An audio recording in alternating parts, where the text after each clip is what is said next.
The day my baby sister turned 1 month old, my father took her out for the celebration. A car hit them on the road. My mother, a woman worth hundreds of millions, pulled every available doctor to her first love's side instead, because he said the sight of blood made him sick. That night, my father and my newborn sister died where they lay. I was blamed for it all and thrown out of the house. 20 years later, I became Bass Swanson, president of Bedrock Technologies, the man at the head of a $10 billion empire. On the day of our annual conversion review, my assistant placed 5 intern files on my desk. He tapped the first one with obvious admiration. "Mr. Swanson, this one's Abner Sullivan. Outstanding numbers, nearly perfect scores from every supervisor." I opened the file, then I saw the family section. Those 2 names, I could have burned to ash and still remembered them. After a long silence, I told my assistant to bring all 5 interns in. The full-time offers went out one by one. Smiles, thanks, relief. Then I reached the last file, lifted my eyes to the young man already certain of victory, and slid a termination notice across the table. "Abner Sullivan, you didn't pass." The conference room went dead still. The other 4 interns froze with their contracts in hand. My assistant shot me a panicked look. "Mr. Swanson." I ignored him and looked at Abner. He looked so much like his father. The same handsome face, the same sharpness, the same arrogance bred deep into the bones. Out of everyone in the room, he was the only one who didn't lose composure. He blinked once, surprised,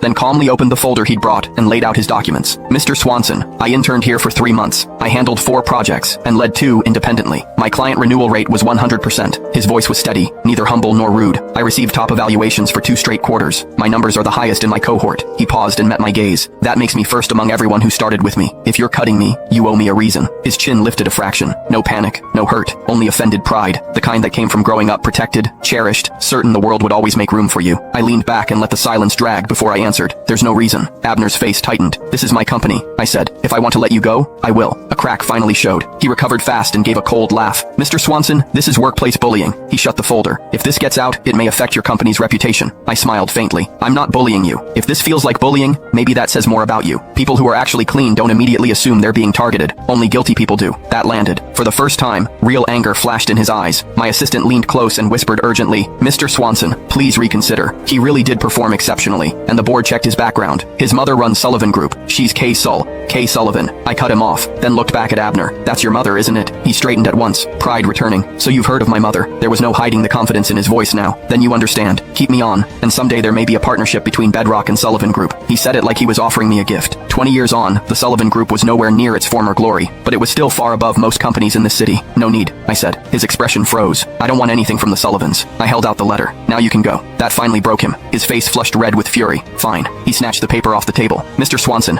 I'll remember today. I hope you won't regret it." After he left, I dismissed the other interns too. My assistant was still trying to process what he'd seen. "Mr. Swanson, why would you do that? Sullivan Group is declining. Yes, but it's still a giant. Firing the Sullivan heir in public isn't wise." "Finished?" My tone shut him up. "Make copies of every project file Abner Sullivan touched."